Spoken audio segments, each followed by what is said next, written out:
Esta mañana siempre es muy lindo el tiempo de la alabanza, se nos hace muy corto. Quisiéramos que fuera más, pero bueno, no siempre es posible. Los niños creo que ya salieron, se volaron todos porque no veo ni uno, así que ellos tienen allá su propia clase. Bueno, voy a pedirles esta mañana, hermanos, mirar en sus Biblias, en la epístola de Pablo a los Colosenses.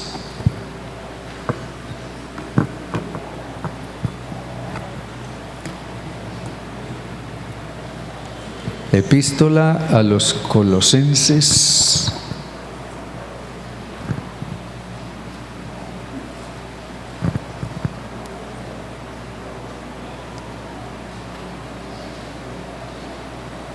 ¿Listo? ¿Lo tienen?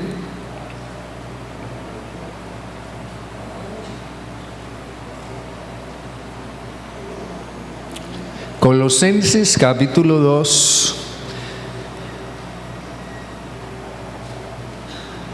versículos 9 y 10. Aquí habla la palabra de Dios. Y dice en la voz del apóstol Pablo, dice: porque en él habita corporalmente toda la plenitud de la divinidad, y vosotros estáis completos en él, que es la cabeza de todo principado y potestad. Amén. En él habita corporalmente toda la plenitud de la divinidad, y estamos completos en él.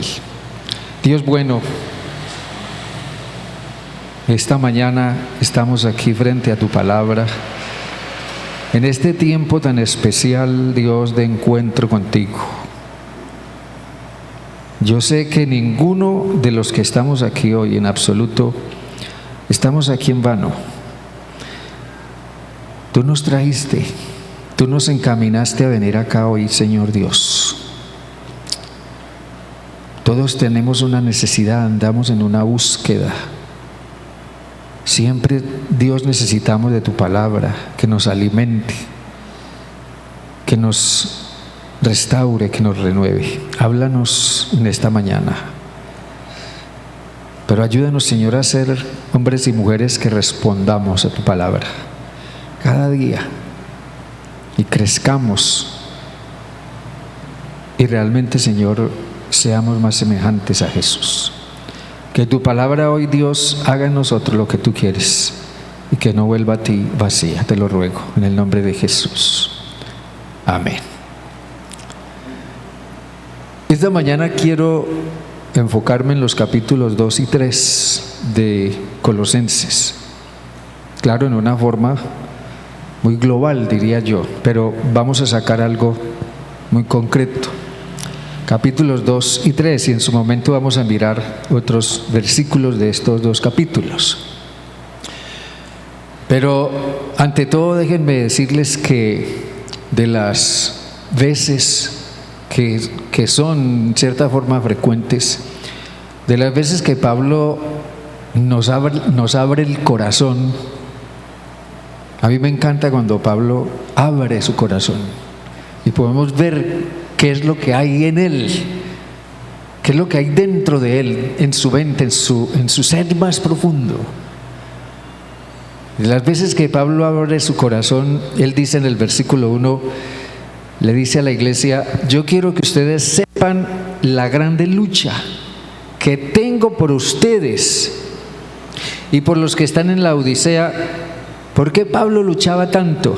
Él decía, lucho, en el versículo 2, lucho para que sean consolados sus corazones. Y miren lo que dice: y para que, unidos en amor, alcancen todas las riquezas de pleno entendimiento, alcancen todas las riquezas de pleno entendimiento, a fin de conocer el misterio de Dios el Padre y de Cristo.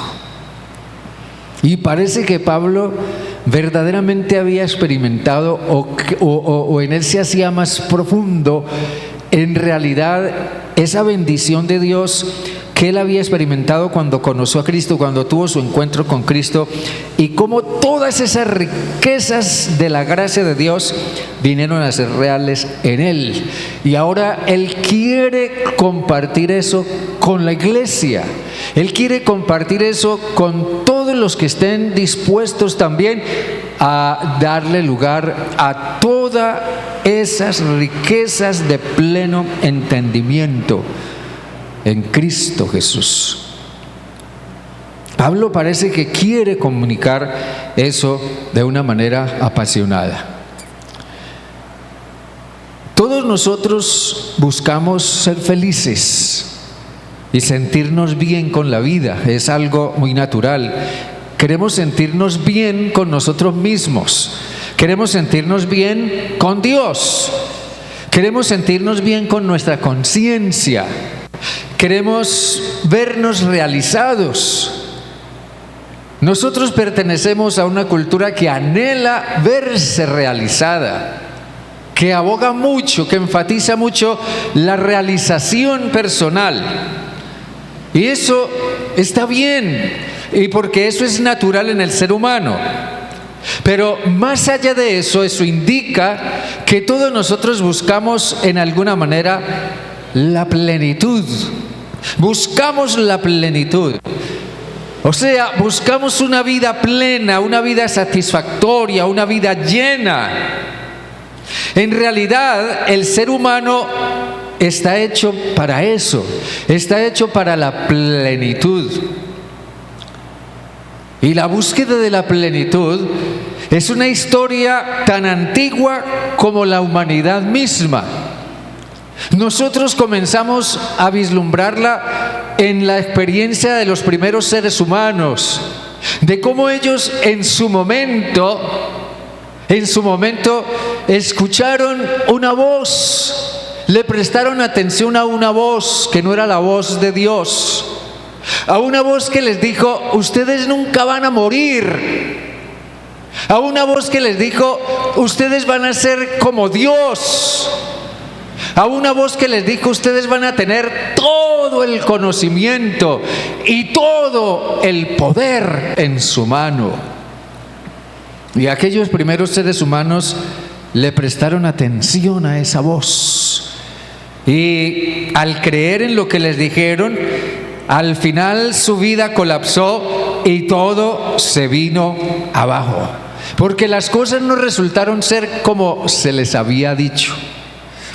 Tal vez por eso es que nosotros buscamos cosas que nos llenen, buscamos cosas que nos llenen. Pero el problema es que la mayoría de las veces esas cosas no llenan, no satisfacen. Entonces seguimos buscando y buscamos más y buscamos más y buscamos otras cosas.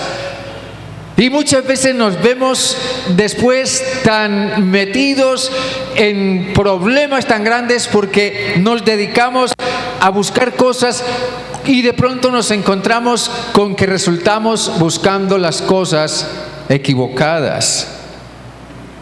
Y en ese sentido, el mundo sabe lo que el ser humano busca, lo que el ser humano anhela, y está dispuesto a ofrecernos, entre comillas, su ayuda. El mundo está ahí para decirnos: yo te ayudo a encontrar esas cosas que le traigan plenitud a tu vida. El mundo está dispuesto a ayudarnos. Nos hace ofertas de toda clase para hacer que nuestra vida sea una vida plena. consigue este carro último modelo de tal marca, eso va a llenar tu vida. O consigue esta casa que tiene tales dimensiones, eso va a llenar tu vida. O vístete con esta ropa de marca, eso va a llenar tu vida. O viaja por el mundo, o trata de conseguir todo el dinero que puedas, eso va a llenar tu vida, y muchas cosas más. No necesariamente está mal tener un buen carro, una buena casa, o tener buena ropa, o buena salud, lo que sea, eso no es el problema. El problema es que lamentablemente muchísimas personas caen engañadas por esas ofertas del mundo. Necesitas identidad, necesitas saber quién eres realmente. Entonces nosotros te ayudamos a descubrir tu verdadera identidad. ¿Necesitas libertad? No, la libertad no es lo que la sociedad en sus restricciones ha impuesto. Nosotros te ofrecemos verdadera libertad. Placeres, estamos dispuestos a ofrecerte los placeres que quieras. Entretenimiento, el mundo ofrece de sobra. Cosas fáciles, cosas que aparentemente están encaminadas a llenar nuestras vidas y a engañar a muchos por medio de eso van a alcanzar la plenitud de sus vidas. Entonces, el sentir viene a ser, ahora sí voy a ser feliz y voy a verme realizado. Los creyentes de la iglesia de Colosas, a la que Pablo le escribió esta epístola, ellos tuvieron que hacer frente también a la influencia del pensamiento de su época. Toda época está marcada por una serie de sistemas de pensamiento. Y nosotros no siempre parecemos ser conscientes de que esos sistemas de pensamiento andan por ahí y se van metiendo dentro de nosotros y nos van ajustando a ellos, y resultamos pensando lo que piensa el mundo. Sí, los creyentes de Colosas estuvieron en esa situación también. En ese entonces también había motivadores. ¿Ha escuchado usted acerca de los motivadores? Los conferencistas motivadores. Esos que vienen y le dicen, tú puedes, dentro de ti está todo el potencial para la plenitud. Tú solamente tienes que desprenderte de tus restricciones, tú tienes que aprender a pensar libremente, tú tienes que aprender a dejarle o a dejar salir lo que está dentro de ti para que alcances la plenitud. Sí, motivadores humanistas. Motivadores que han establecido al ser humano en el centro mismo del universo y han constituido al ser humano como quien sin Dios es capaz de lograr las alturas y las grandezas más impresionantes por sí mismo. En los tiempos de Pablo había un movimiento que era el gnosticismo, y había un grupo de gnósticos que pensaban que el mejor camino para vivir plenamente, para experimentar una santidad plena o para experimentar una espiritualidad plena, entonces había que guardar ciertas reglas y ciertos ritos y otras cosas externas para alcanzar esa plenitud. Esos motivadores de la época de Pablo instaban a la gente a ser positivos, a hacer su mejor esfuerzo y a buscar ser excelentes personas. Y ellos planteaban que era posible experimentar una vida más plena, con sentido de propósito, más feliz, más realizada. Pero, dice Pablo, ellos buscaban lograr eso, instaban a otros a lograr eso por medio de filosofías y huecas sutilezas, por medio de tradiciones, y dice Pablo, por medio de procesos rudimentarios propios del esfuerzo humano, pero no según Cristo. Pablo sabía que en Cristo hay muchísimo más. Por eso aquí surge la pregunta: ¿Puede el mundo ofrecernos algo mejor que lo que nos ofrece Jesús? O podemos hacer la pregunta en forma contraria: ¿será que lo que nos ofrece Jesús sí es mejor que lo que nos ofrece el mundo? Pablo dice que en Cristo habita corporalmente toda la plenitud de la deidad, de la divinidad. En Cristo habita corporalmente toda la plenitud de la divinidad. Y aquí Pablo nos presenta una imagen sorprendente de Cristo. No sé cuántas veces usted haya meditado, reflexionado en esa imagen de Cristo que Pablo presenta aquí. En él habita toda la plenitud de la divinidad. Ahora, déjenme decírselo de esta manera. Jesús fue plenamente hombre, humano. Sí, Él era Dios 100%, pero Él también fue hombre, ser humano 100%. Pero ese no es mi tema esta mañana. Mi tema es que en su condición humana, como verdaderamente hombre, Jesús también se vio frente a la necesidad y tuvo que definir el anhelo de plenitud que había en su propia vida, en su propia alma. Jesús también tuvo que definir el camino hacia la realización plena del motivo, del propósito con el cual había venido al mundo. Jesús también se vio en ese trance. ¿Y saben quién se presentó para ayudarle? ¿Alguien lo sabe? ¿Quién se presentó para ayudarle? El diablo. El diablo se presentó para ayudarle y le dijo: yo puedo darte lo que tú quieres. Yo puedo hacer que tú tengas todo lo que quieres.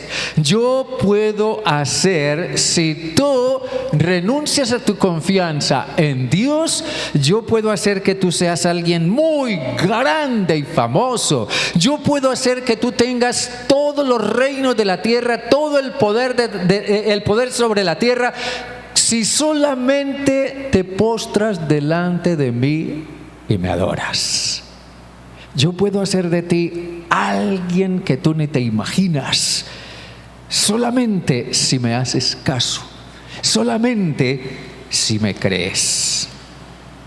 Pero resultó que el camino a la plenitud que Jesús buscaba no estaba en la manera como el diablo lo entendía. No estaba en la manera como el diablo se lo planteaba. No estaba en la manera como el diablo se lo ofrecía. El concepto de plenitud que Jesús tenía era diferente, completamente diferente, completamente opuesto. El concepto de plenitud de Jesús estaba, o al menos incluía cosas como obedecer a Dios, confiar en Dios y adorar solamente a Dios. Por eso, después de esa experiencia frente al diablo en el desierto, según nos narra Lucas, Lucas pudo decir que Jesús volvió. Jesús volvió en el poder del Espíritu Santo a Galilea. Miren eso. Jesús volvió en el poder del Espíritu Santo a Galilea. Y también dice Lucas que por eso Jesús pudo afirmar en la sinagoga de Nazaret, cuando leyó el pasaje del profeta Isaías y dijo: el Espíritu del Señor está sobre mí, porque me ha ungido para dar buenas nuevas a los pobres, me ha enviado a sanar a los quebrantados de corazón, a pregonar libertad a los cautivos y vista a los ciegos, a poner en libertad a los oprimidos. Y por eso también dice Lucas que Jesús pudo afirmar esta escritura, lo que este pasaje dice dice se está cumpliendo hoy delante de sus ojos. Esta palabra se está cumpliendo en mí, que estoy aquí frente a ustedes. Y eso significa que Jesús se sentía pleno. Jesús se sentía satisfecho con Dios. Jesús se sentía satisfecho consigo mismo. Jesús se sentía satisfecho con lo que iba a hacer. Jesús se sentía lleno de Dios. Toda la plenitud de la divinidad, dice Pablo, habita en forma corporal en Cristo. Y en Él, en Cristo, que es la cabeza de todo poder y autoridad, dice la Nueva Versión Internacional, ustedes, los que han creído en Cristo, los que le han dado lugar a Cristo en su corazón, han recibido esa plenitud. ¿Cuántos dicen amén a eso? Han recibido esa plenitud. Dios desea para ti y para mí, para todos, para cada uno. Dios desea para todos nosotros esa plenitud. Dios desea esa plenitud. Miren lo que Pablo mismo escribía a los Efesios en el capítulo 3, versículo 14. Allí Pablo le dice a los Efesios: por esta causa doblo mis rodillas ante el Padre de nuestro Señor Jesucristo. ¿Por qué? Pablo dice que él oraba puesto de rodillas, oraba fervientemente. ¿Para qué? ¿Por qué oraba Pablo tanto? Dice, para que Dios les dé, conforme a las riquezas de su gloria, el ser fortalecidos con poder en el hombre interior por su espíritu, para que habite Cristo por la fe en vuestros corazones, a fin de que, arraigados y cimentados en amor, seáis plenamente capaces de comprender con todos los santos cuál es la anchura, la longitud, la profundidad y la altura, y de conocer el amor de Cristo que excede a todo conocimiento, para que seáis llenos ¿de qué? De toda la plenitud de Dios. Para que seáis llenos de toda la plenitud de Dios. Entonces, a la luz de eso, ¿en qué consiste la plenitud que viene de Dios? ¿Y cómo se alcanza esa plenitud? Primero que todo, tenemos que hacernos una pregunta. ¿Qué es lo que buscamos? ¿Qué es lo que buscamos realmente? Volviendo a Colosenses 3, en el versículo 1, miren lo que dice, Colosenses 3:1. Si pues habéis resucitado con Cristo, buscad las cosas de arriba, donde está Cristo sentado a la diestra de Dios. Buscad las cosas de arriba, donde está Cristo sentado a la diestra de Dios. ¿Qué es lo que buscamos? ¿Qué es lo que tú buscas? El ser humano podría ser definido partiendo de qué es lo que busca en la vida. Nuestra historia latinoamericana nos enseña, al menos eso es lo que nos dice, que hubo una época en que una cantidad de gente proveniente de España vinieron aquí para conquistar estas tierras. Pero su ambición, en la gran mayoría de ellos, era el oro que había en América. Y eso era lo que los atraía, la codicia por el oro. Entonces, más allá de lo que esas personas hayan sido, nosotros podríamos decir, simple y sencillamente, fueron un grupo de personas codiciosas. Podemos definirlos simplemente por lo que buscaban, por lo que los atrajo acá, a estas tierras. Pero el hombre y la mujer cristianos, ojo con esto, se definen también por lo que buscan. ¿Qué es lo que tú buscas como hombre o mujer cristiano o cristiana? También se definen por lo que buscan. Cuando usamos el término cristiano, este resulta ser un tanto relativo, en el sentido de que ser cristiano muchas veces está simplemente supeditado a la cultura. Soy cristiano porque pertenezco a una civilización cristiana, a una cultura cristiana. O tal vez también simplemente se supedita a la aceptación o creencia en una determinada doctrina. Soy cristiano porque mis creencias son cristianas. O quizás también porque soy parte de una iglesia que se considera cristiana. Yo asisto a esta o aquella o a esta otra iglesia que es cristiana y por eso entonces me defino como cristiano.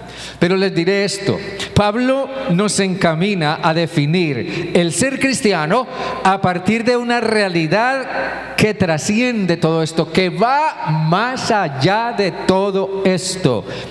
Una experiencia. Y esa experiencia es haber sido resucitados con Cristo.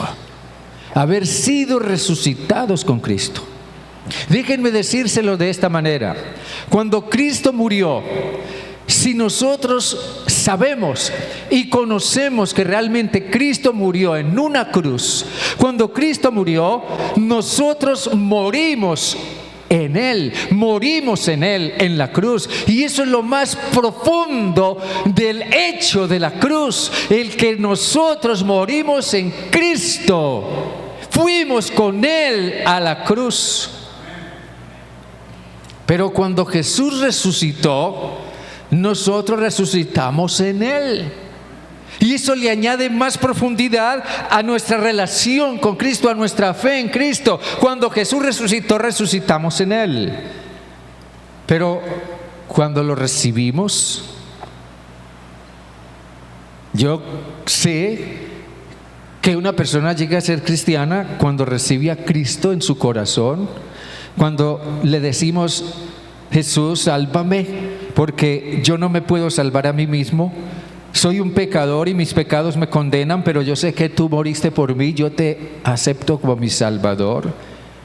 Cuando le recibimos, ese que resucitó, ese Cristo que resucitó, viene a ser vida real en nuestro ser. ¿Me entienden lo que estoy diciendo? Ser resucitados con Cristo define nuestra condición como cristianos y determina nuestra búsqueda. Si hemos resucitado con Cristo, entonces eso determina qué es lo que qué es lo que habríamos de buscar. Por eso es incomprensible cuando nos encontramos personas que dicen ser cristianas y demás, y que han creído en Cristo y todo eso, pero su búsqueda en la vida es una cosa completamente contraria a lo que Dios esperaría que ellos buscaran. Y yo creo que eso es lo que Pablo estaba percibiendo en estos creyentes de Colosas, porque ellos estaban siendo influidos por los motivadores humanistas a buscar otras cosas y no a Cristo. Hermanos queridos, quien ha resucitado con Cristo, pone la mira, enfoca su vida, ¿dónde? En las cosas de arriba. Amén. En las cosas de arriba. Entonces, volvamos a nuestra pregunta: ¿en qué consiste la plenitud y qué viene de Dios y cómo alcanzarla? Tenemos que definir qué buscamos, pero en segundo lugar, tenemos que estar dispuestos a pasar, permítanme usar esta expresión, tenemos que estar dispuestos a pasar el escáner.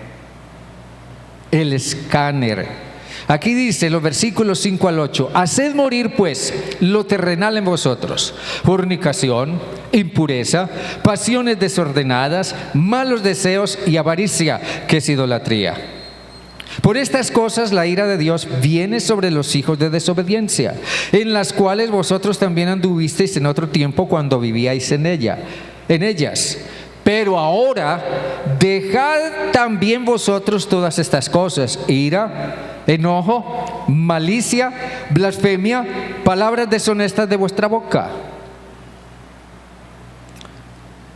Siempre que cualquiera de nosotros va a viajar en avión, vamos al aeropuerto, después de que hacemos toda la diligencia del pasabordo y todo eso, nos permiten entrar a la sala de espera, pero al entrar a la sala de espera, nosotros vamos con nuestras maletas, con todo lo que llevamos, y entonces allá nos encontramos con unos señores que están frente a unas pantallas y hay unas máquinas con una cinta que corre.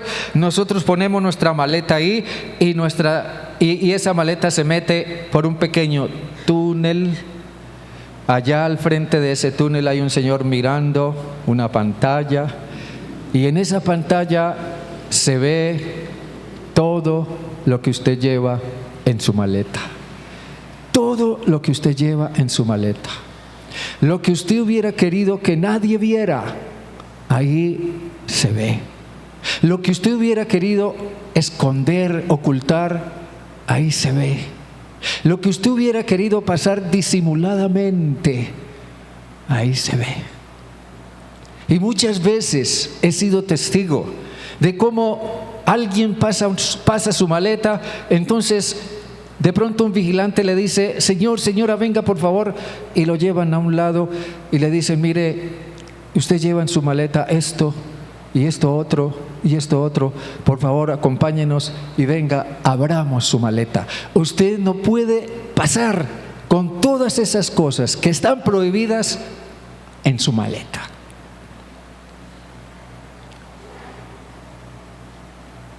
Este pasaje es una especie de escáner. Este pasaje nos lee, hace una evaluación de nuestra vida y nos da un diagnóstico. Todas las cosas que nos revela ese escáner de Dios, más que darnos una vida plena, son las cosas que nos están robando el sentido de la vida.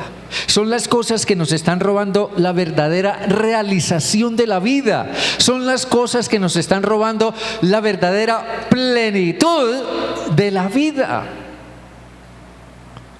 Los maestros gnósticos, los falsos predicadores y los falsos profetas, los motivadores positivistas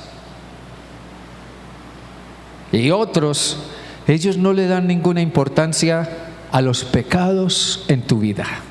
No les importan los pecados de tu vida.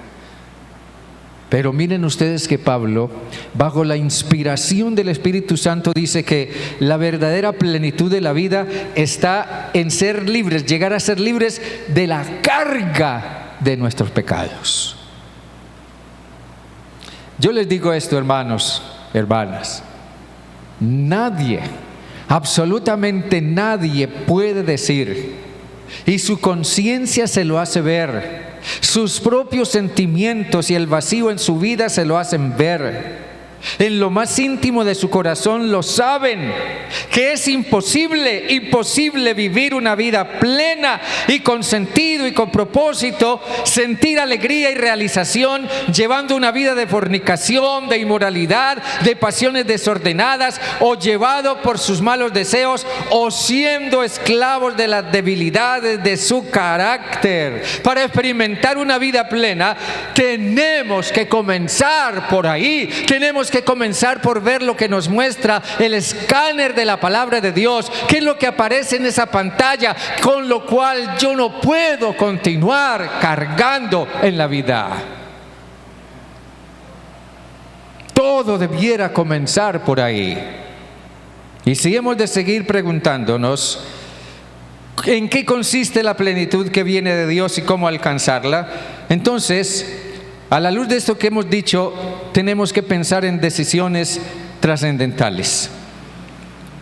Aquí dice en el versículo 9 del capítulo 3: no mintáis los unos a los otros, habiéndoos despojado del viejo hombre con sus hechos y revestido del nuevo. Conforme a la imagen del que lo creó, se va renovando hasta el conocimiento pleno.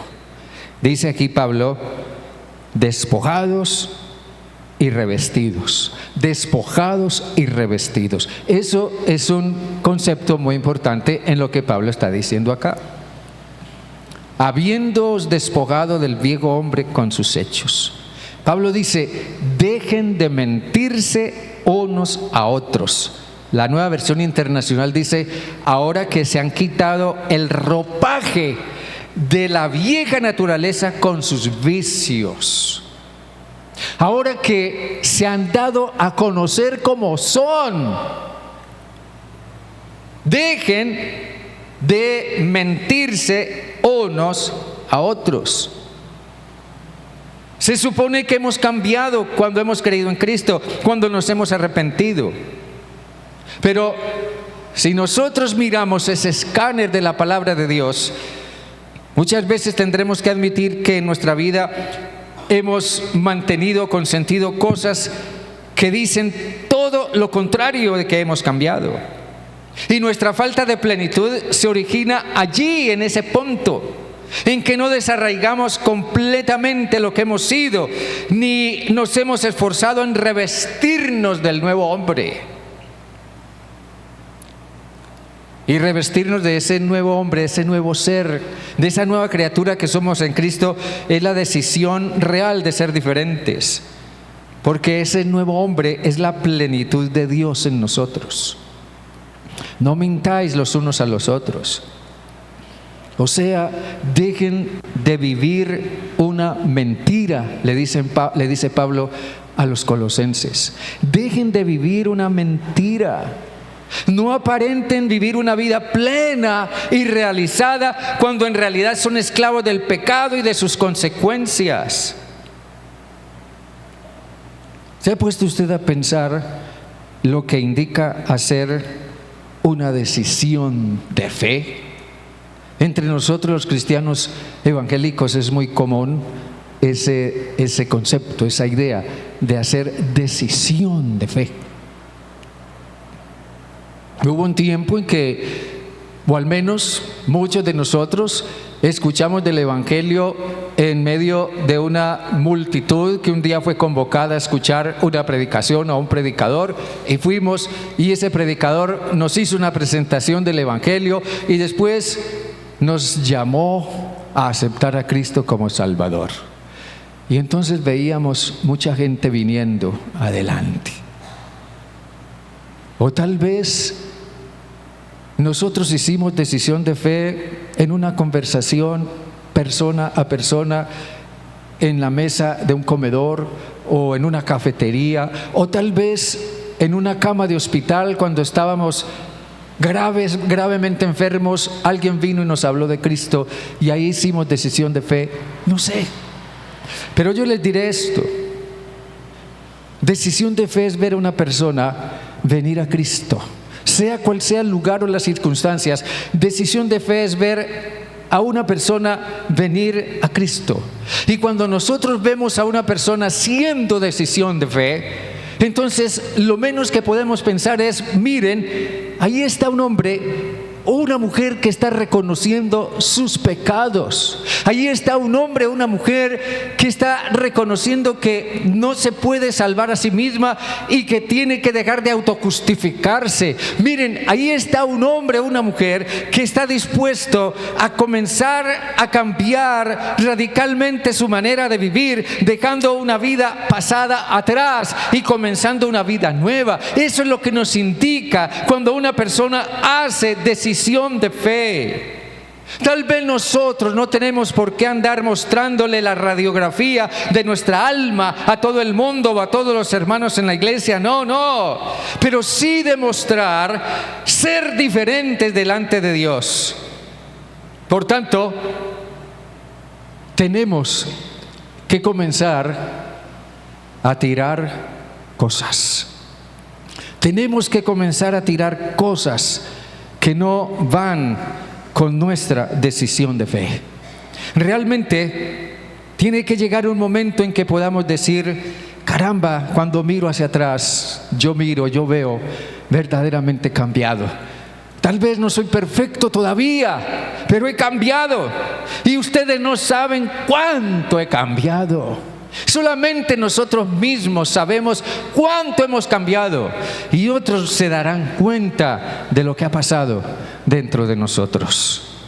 Y déjenme decirles una cosa más. ¿En qué consiste esa plenitud de vida y cómo alcanzarla? Aquí tiene un lugar muy específico, lo que yo llamo la funcionalidad de la palabra de Cristo. En el versículo 16, ahí mismo de Colosenses 3 dice: la palabra de Cristo habite en abundancia en vosotros. La palabra de Cristo habite en abundancia en vosotros. Funcionalidad, funcionalidad, funcionalidad. Eso tiene que ver con la condición que tiene algo para funcionar, para ser efectivo. Nosotros esperamos que el motor de un auto funcione para que el carro avance. Nosotros esperamos que los frenos del carro funcionen, porque si no funcionan, ay de nosotros. Necesitamos funcionalidad en las cosas que usamos, en las cosas de las que nos valemos, necesitamos funcionalidad. La palabra de Dios, dice Pablo, tiene funcionalidad. La palabra de Dios funciona. Por eso tiene funcionalidad, porque funciona, es efectiva. Si la palabra de Dios no funciona, digan, hermanos, ¿qué funciona? Pero déjenme decirles una cosa más. Si la palabra de Dios funciona y es efectiva, entonces, para que eso realmente se haga, digamos, evidente en nosotros, tiene que haber una interacción. Tiene que haber una interacción entre la palabra y mi corazón. Entre la palabra y mi corazón. La palabra de Dios viene a mí a través de la lectura de la Biblia. La palabra de Dios viene a mí a través de la enseñanza que recibo en un momento dado, como la que hemos estado recibiendo aquí en la escuela bíblica. Excelente enseñanza. La palabra de Dios viene a mí a través de la lectura, a través de la predicación, como la que generalmente escuchamos en nuestras iglesias. La palabra de Dios viene a mí a través de la lectura de buenos libros cristianos. En estos días muchos de ustedes están leyendo un libro que pudimos obsequiar hace un tiempo. No les dimos a todos porque nos dieron un número muy limitado de libros, pero es un libro que se llama La Santidad, un libro excelente de una excelente autora, y a través de eso nos llega la palabra. Pero tiene que haber una interacción entre la palabra y mi corazón. Pero por otro lado, tiene que haber también una comprensión de la palabra. Tiene que haber una comprensión de la palabra. Algo dentro de mí me dice cuando leo la palabra, eso es verdad. Eso es verdad, eso es una realidad en mí. Yo tengo ese problema. La palabra de Dios tiene razón, realmente me está señalando algo que es real en mí y en lo que quizás yo no había pensado antes o no lo había considerado. Pero lo que la palabra de Dios dice con respecto a mi vida es verdad. Tiene que haber una comprensión de la palabra. Y cuando sentimos que la palabra nos toca, cuando nos redarguye, tenga por seguro que es porque usted ha comprendido. Ha comprendido. Cuando Pedro, ya lo he dicho varias veces, cuando Pedro predicó el día de Pentecostés a la multitud y les dijo: ustedes rechazaron a Cristo, ustedes mataron a Jesús, ustedes crucificaron a Jesús. Dice que la gente que escuchó eso se compungió de corazón. Eso dice, lo que Pedro está diciéndonos es verdad. Cuando cesan nuestras objeciones, cuando cesan nuestras justificaciones, cuando cesan nuestras evasivas, cuando se acaban nuestros miedos, cuando superamos nuestros rencores y demás, es porque hemos comprendido. Entonces es allí donde la palabra funciona. Pero en tercer lugar, tiene que haber también una asimilación. La palabra de Dios se tiene que convertir en acción. Así como el alimento que tomamos se convierte en proteínas y yo no sé en qué más cosas que nutren nuestro cuerpo y mantienen nuestra salud y nos dan fuerza y nos ayudan a funcionar. La palabra de Dios también tiene que convertirse en acciones en nuestra vida. Así que, hermanos queridos, para ser más y más libres del poder del pecado, de la carga del pecado, no sirven dogmas, no sirven tradiciones humanas, no sirven ritos religiosos, no sirven sacrificios ni penitencias, no sirven confesionarios, no sirve el positivismo de un motivador, no sirve nada de eso. Solo es posible por medio de la funcionalidad de la palabra de Cristo. Deja que la palabra de Cristo obre, actúe en ti, dale lugar, deja que te lea, que te señale, que te muestre. Está de acuerdo con la palabra. Haz lo que la palabra te dice, arrepiéntate, tira todas las cosas de tu vida que no tienen por qué estar ahí y dale lugar más y más a Cristo para que Él crezca en ti. Y te aseguro, conocerás la verdadera plenitud de la vida cristiana, porque Cristo, que es la plenitud, está en ti y Él quiere ser más de Él en ti. Amén, hermanos. Amén. La plenitud es despojarnos de nuestro viejo hombre y revestirnos constantemente del nuevo por el poder de la palabra de Dios para servir a los propósitos de Él. Es posible la plenitud por el poder de Cristo, y que cada día, cada uno de nosotros seamos diferentes. Inclina tu rostro y ora, por favor. Inclina tu rostro y ora al Padre.